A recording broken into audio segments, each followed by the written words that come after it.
Assalamualaikum warahmatullahi wabarakatuh. Halo teman-teman, perkenalkan kami dari kelompok 1 kelas F. Pada video kali ini akan membawakan materi mengenai pengasuhan dan pendidikan pada anak. Nah, sebelum itu, mari berkenalan dengan kelompok 1. Yang pertama ada saya, yakni Nurul Miftah Rizky Asfar. Kemudian ada Nurul Fajria Ramadhani, ada Nurul Lutfia Rusdi, kemudian Putri Fahrani, lalu Reskiana Putri Napa, dan yang terakhir ada Ria Inaya Aulia Paletari. Nah, adapun topik bahasan atau materi yang akan dibahas pada video ini yakni yang pertama ada pengertian pengasuhan, yang kedua peran ayah dan ibu, yang ketiga ada gaya pengasuhan, kemudian yang keempat ada fungsi rumah bagi anak, yang kelima ada pengaruh lingkungan dan budaya pada pengasuhan, dan yang terakhir ada peran orang tua sebagai partner dalam pendidikan anak. Yuk disimak dengan baik ya teman-teman. Materi pertama yakni pengertian pengasuhan atau parenting. Nah teman-teman sekalian mungkin tidak asing lagi nih dengan istilah kata parenting. Nah tahu nggak sih kalau istilah parenting itu ternyata berasal dari bahasa Latin yakni parere yang berarti to bring forth atau menghasilkan. Nah, dari asal kata tersebut, maka istilah parenting ini lebih merujuk pada suatu aktivitas yakni mengembangkan dan mendidik. Nah, tidak hanya sekedar menyangkut siapa yang melakukannya atau tidak hanya menyangkut orang tua. Nah, istilah parenting ini dapat diartikan pula sebagai rangkaian kegiatan yang dilakukan oleh orang tua untuk menjalankan perannya sebagai pengasuh anak. Nah, adapun salah satu pendapat dari para ahli yakni Jerome Kagan yang merupakan seorang psikolog di Harvard University. Nah, eee, Jerome Kagan ini juga merupakan salah satu pelopor dari psikologi perkembangan dan ia mengemukakan bahwa pengasuhan atau parenting ini merupakan suatu keputusan tentang edukasi pada anak. Nah, adapun di dalamnya terdapat apa yang dilakukan orang tua sebagai pengasuh untuk memberikan fasilitas agar anak mampu untuk bertanggung jawab dan juga untuk ikut berkontribusi pada lingkungan sosialnya. Nah, jadi dapat disimpulkan bahwa parenting ini merupakan suatu kegiatan pemberian edukasi pada anak yang bertujuan untuk mengembangkan dan juga mendidik anak tersebut agar dapat berkembang menjadi individu yang lebih bertanggung jawab dan juga ikut berkontribusi pada lingkungan sosialnya. Peran ayah dan ibu dalam pengasuhan. Grant dalam Andayani dan Kuncoro tahun 2004 menyebutkan filosofi dalam pengasuhan anak adalah bahwa kesejahteraan dan kebahagiaan individu tergantung pada 4 elemen, yaitu elemen fisik, sosial, spiritual, dan intelektual. Ibu merupakan sosok yang memegang peran tertinggi dan penting dalam pengasuhan anak, termasuk dalam pendisiplinan. Kemampuan regulasi emosi anak lebih dipengaruhi oleh penerapan pengasuhan yang keras dari ibu dibandingkan ayah. Pengasuhan ibu yang kurang sensitif terhadap anak juga dapat berdampak pada kemampuan kognitif yang mengatur perilaku anak, sehingga menyebabkan kemampuan kognitif anak lebih rendah. Karakteristik perilaku pengasuhan ayah secara lebih terinci dijelaskan oleh Lem, yaitu bahwa ayah dan ibu menampilkan tipe interaksi yang berbeda sejak kehidupan awal anak. Pada masa bayi, ayah berinteraksi dalam memberi stimulasi fisik dan interaksi bermain, sementara ibu lebih pada permainan umum dan utamanya bertanggung jawab untuk merawat. Pada dasarnya, 4 gaya pengasuhan yang akan dibahas merupakan variasi dari dua hal, yaitu ada warmth dan control. Istilah warm di sini digunakan untuk menjelaskan kehangatan yang diberikan oleh orang tua kepada anaknya. Semakin tinggi tingkat warmth, maka semakin tinggi kehangatannya.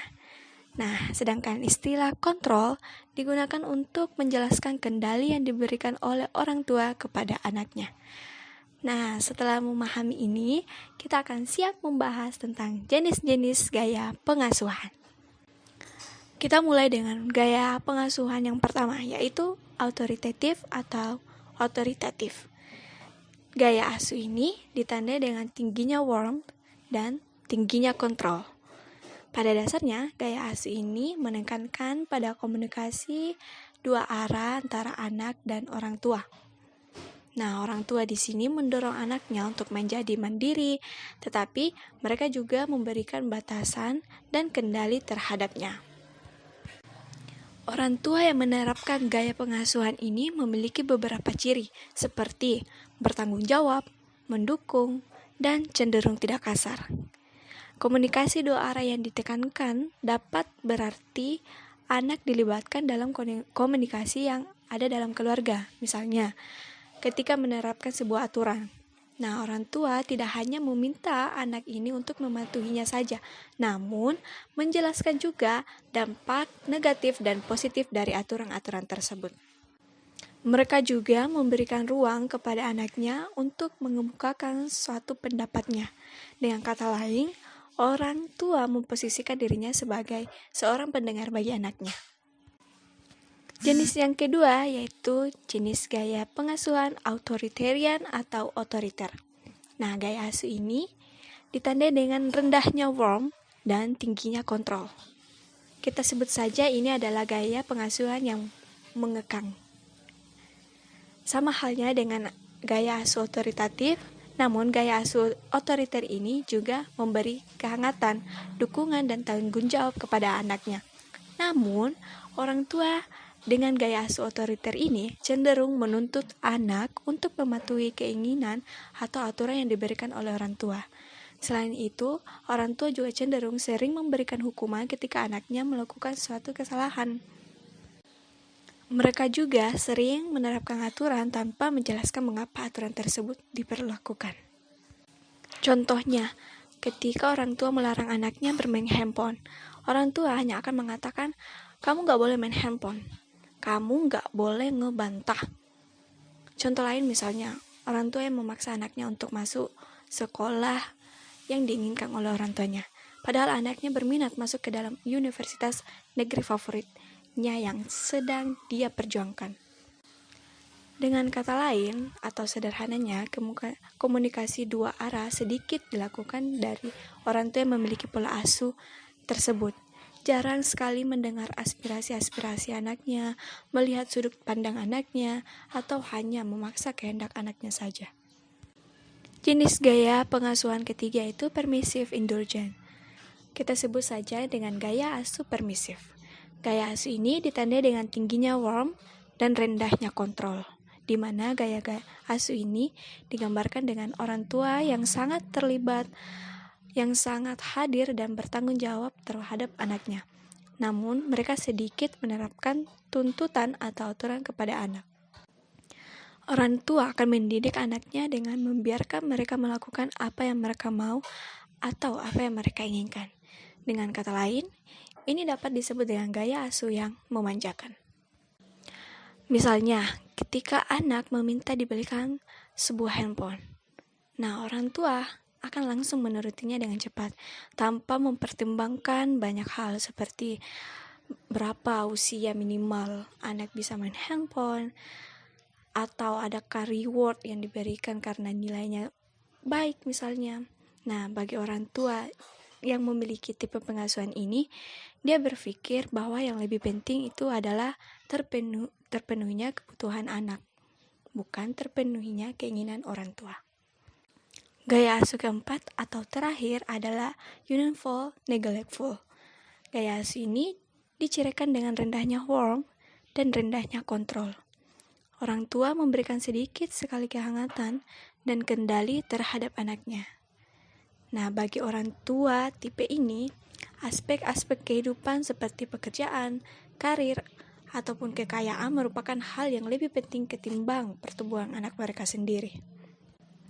Orang tua dengan tipe ini cenderung tidak akan mencukupi kebutuhan anaknya, baik kebutuhan biologis maupun psikis. Bisa dikatakan, anak dari gaya asuh ini merupakan anak yang ditelantarkan. Gambar sederhananya adalah orang tua yang dengan prinsip kamu-kamu, saya, ya saya, kepada anaknya. Mungkin akan terdengar kasar, namun dapat dikatakan bahwa orang tua tipe ini tidak peduli dengan anaknya mereka sendiri. Nah, itulah tadi keempat gaya asuh menurut Baumritt, McCobb, dan Martin. Sekian dari saya. Oke, selanjutnya fungsi rumah pada anak. Dalam perspektif pendidikan anak, rumah memiliki banyak fungsi bagi anak, yaitu yang pertama sebagai tempat berlindung. Rumah merupakan salah satu tempat yang dimana anak akan merasa dilindungi, entah itu dari pengaruh buruk ataupun yang merugikan dirinya sendiri. Misalnya pengaruh pada saat panas dan hujan. Selain itu juga fungsi dari perlindungan adalah melindungi anak dari rasa takut. Yang kedua sebagai tempat belajar. Nah, rumah merupakan salah satu tempat yang tenang dan nyaman untuk belajar, karena jauh dari kebisingan. Hal itulah yang membuat anak menjadi betah di rumah, apalagi adanya motivasi dari keluarga. Yang ketiga sebagai tempat ibadah. Rumah merupakan tempat di mana anak dapat menjalankan kewajiban atau ibadah, karena di rumah anak akan tumbuh dengan nilai-nilai religius yang ditanamkan. Keimanan dan ketakwaan berawal dari lingkungan keluarga. Oleh karena itu, dalam rumah harus memiliki tempat atau lokasi ibadah yang baik. Yang keempat, sebagai tempat istirahat. Rumah adalah tempat yang paling baik dan paling menyenangkan untuk anak. Dapat beristirahat, karena tidur di tempat yang nyaman akan membuat kualitas tidur yang baik.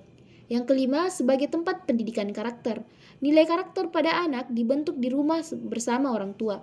Walaupun anak sudah mengenal lingkungan baru, tetap saja rumah akan menjadi tempat awal karakter mereka dibentuk. Yang terakhir, sebagai tempat sharing.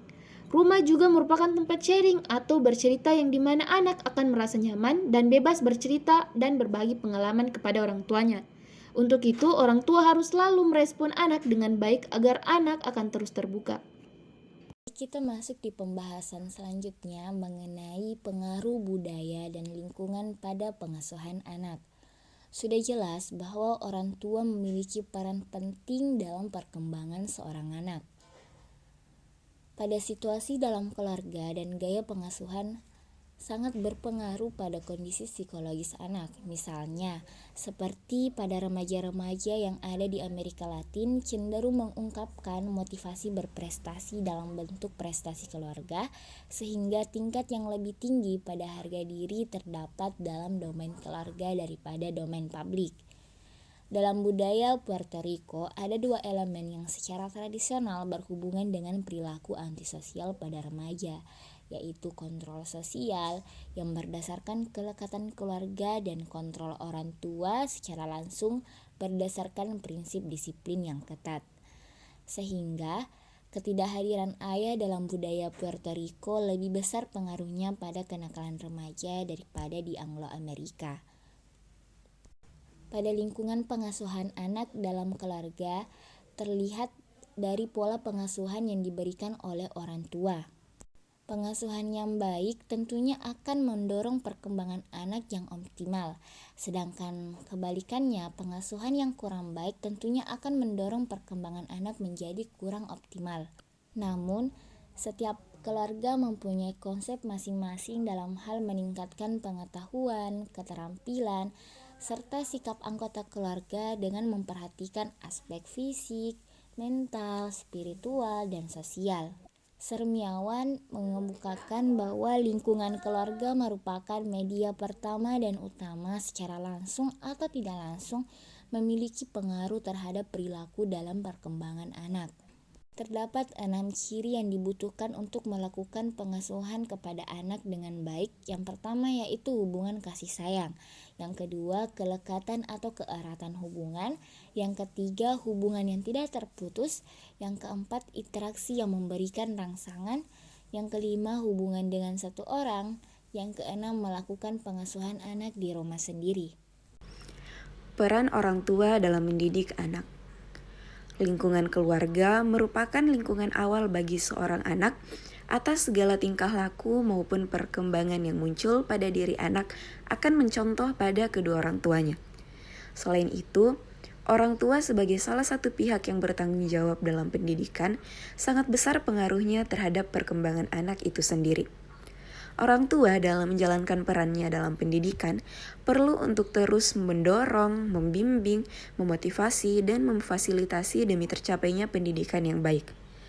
Peran orang tua dalam hal ini adalah memegang posisi tertentu dalam lembaga keluarga yang di dalamnya berfungsi sebagai pengasuh, pembimbing, dan pendidik anak.